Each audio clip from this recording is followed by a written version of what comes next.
हैं मतलब दोस्तों, अभी आया है जनकपुर घूमने के लिए। देख सकते हो माँ जानकी का मंदिर है, देख सकते हो आप लोग कितना सारा भीड़ है, लोग है, पब्लिक है। जनकपुर अभी घूमने आया है। आज 8 तारीख है अक्टूबर का, और आप लोग का वीडियो दिखाते हैं। चलिए आगे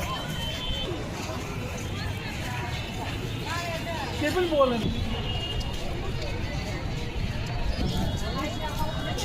दिखाते हैं आप लोग का पूरा मंदिर का व्यू।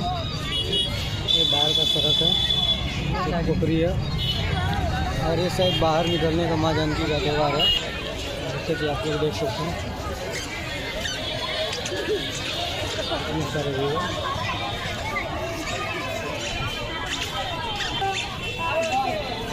देख सकते हैं।